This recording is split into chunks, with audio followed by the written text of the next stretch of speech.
Well, joining me now live from London is social commentator and Sky News contributor Adrian Hayes. Adrian, thanks for joining me this evening.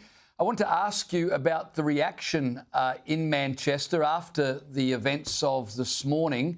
How's the local community responding, and not just in Manchester, but indeed around the country? Yeah, good evening, James, and good evening to all your viewers. I think if you sum it up with three big things, there's anger.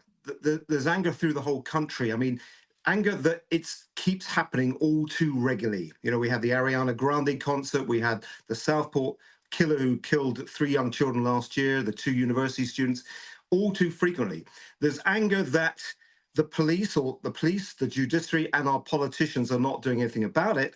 And I think, thirdly, an anger about where our country has got to, where our country's become. And that sort of relates with the immigration system, the asylum system, the raising the flags and all such things. So, you know, it's pretty grim, to be honest. And I like to think it was very heartwarming to hear a Muslim commentator, Lubna Zaidi, whose ex-Apprentice star came out today on the airways and apologized on behalf of the Muslim community for what happened yesterday.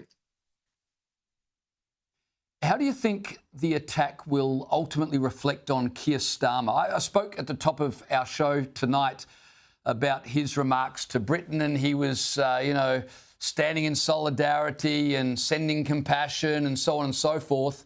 Are people buying that, or do they expect more from him? And how's this likely to affect his standing? Because he's very unpopular already. I can't imagine this is going to help his cause. Yeah, look, politicians are great at making grandiose statements, trying to look powerful and leadership-like, but it's really missing the point. You want a little bit more empathy. You're not reading from a speech that someone else has prepared. Look, it's already well saying this, but the Home Secretary, Shabana Mahmood, immediately when she condemned the attack, but she said, those who seek to divide us will fail. Now, who was that dig at? The people sort of waving flags on the streets? And what I think the government has to take responsibility for, I mean, they're pushing the Islamophobia law. Look, I have lived in Islam countries and Islamic countries and countries in Asia and the Middle East, and they work fantastically. Everyone lives in perfect peace because everyone abides by the rules of the law, and everyone embodies the culture and values of the country they become in. Unfortunately, and this is the cause of yesterday's attack, we've got a minority, but substantial minority of extremist, radicalized Islamists who are causing this havoc on an all too regular basis. I want to ask you about Keir Starmer's digital ID proposal. He says it's to stop illegal asylum seekers coming into the UK and getting work, which sounds a little dubious. What's the reaction been in the UK to his proposal? And do you think it will move forward, or do you think it's something the government will drop? Well, the Guardian's headline there, 1.6 million, is actually nearly 3 million now. People are dead against it.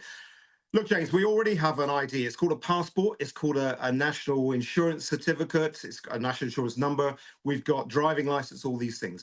This was never in the manifesto, and it's been brought in, like so many politicians before him, of all parties, as a distraction. It's a distraction against the pressing problems that they are don't have the courage to face.